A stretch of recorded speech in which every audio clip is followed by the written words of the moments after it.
নমস্কার বন্ধুরা, রিমি পুতুলের রান্নাঘরে সবাইকে স্বাগত। এই গরমের সময় প্রথম পাতেই তিতোর একটা যে কোনো রেসিপি চাই আর সেই জন্যেই আজকে আমি বানাবো উচ্ছের ঝাল। এখানে আমি উচ্ছেগুলো নিয়েছি আর এখানে একটা মিডিয়াম সাইজের আলু আমি আগে থেকে ধুয়ে কেটে রেখেছিলাম, এটা এখন সাইড করে রাখছি। আর এখন আমি উচ্ছেগুলো কেটে নেব। উচ্ছেগুলো একটু মোটা মোটা করে আর গোল গোল করে এইভাবে আমি কেটে নেব। আর এর মধ্যে থাকা যে মোটা দানাগুলো আছে সেগুলো আমি ফেলে দেব। দানাগুলো যদি কচি হয় তাহলে অসুবিধা নেই, কিন্তু দানাগুলো এইরকম পাকা হলে সেটা কিন্তু খেতে ভালো লাগবে না, সেগুলো ফেলে দেওয়াটাই ভালো হবে। এইভাবে আমি সব উচ্ছেগুলো কেটে নেব। উচ্ছেগুলো কেটে ধুয়ে নিয়েছি আর এদিকে আমি উনুন জ্বালিয়ে কড়াই বসিয়ে দিয়েছিলাম। কড়াইতে কিছুটা জল দিয়েছিলাম, জলটা ফুটে উঠেছে। এখন আমি উচ্ছেগুলো দিয়ে কিছুক্ষণ উচ্ছেটা ভাপিয়ে নেব, যাতে এর মধ্যে যে তিতো ভাবটা আছে একটু কেটে যায়। উচ্ছেগুলো আমি মিনিট 3-4 এভাবে ভাপিয়ে নিলাম। এখন আমি এইভাবে জল থেকে ছেঁকে তুলে নেব।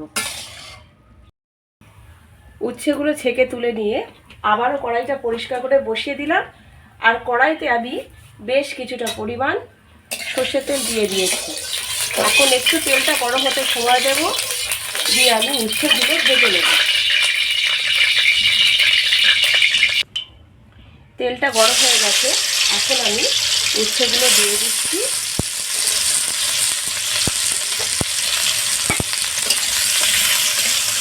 এর মধ্যে দিয়ে দেব হলুদের গুঁড়ো আর দিয়ে দেব সামান্য পরিমাণে একটু নুন।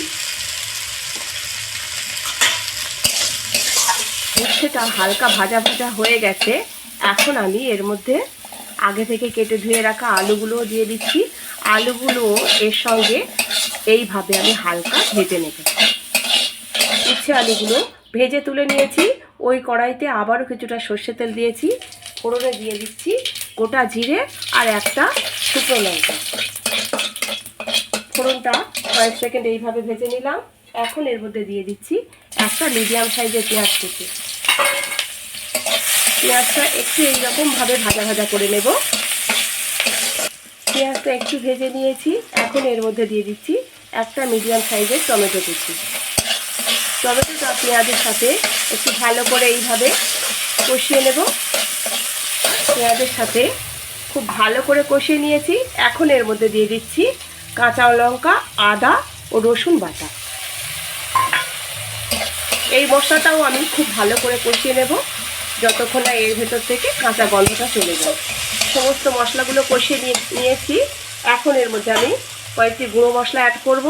সেটা হলো কাশ্মীরি লঙ্কার গুঁড়ো আর হলুদের গুঁড়ো, ধনে গুঁড়ো, জিরে গুঁড়ো।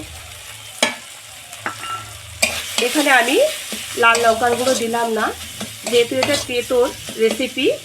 আর আমি কাঁচা লঙ্কা বাটা যেহেতু দিয়েছিলাম, সেই জন্যেই আমি এটা ঝালের জন্যে গুঁড়ো লঙ্কা দিলাম না। এখন এর মধ্যে দিয়ে দিচ্ছি স্বাদ মতো নুন। নুনটা দিয়ে সমস্ত মশলাগুলো এইভাবে একটু কষিয়ে নিচ্ছি। সব মশলাগুলো কষিয়ে নিয়েছি। এখন এর মধ্যে দিয়ে দিচ্ছি 3 চামচ মতো টক দই। টক দইটা দিয়ে ভালো করে মশলাটা কষিয়ে নেওয়ার পরে আগে থেকে ভেজে রাখা উচ্ছে আলুগুলো এর মধ্যে দিয়ে দিচ্ছি। উচ্ছে আলুটা ভালো করে আমি মশলার সঙ্গে এইভাবে একটু কষিয়ে নিলাম। যেহেতু এটা আগে থেকেই ভাজা ছিল, তাই খুব বেশি কষানোর দরকার নেই মশলার সাথে। এখন এর মধ্যে দিয়ে দেব পরিমাণ মতো জল।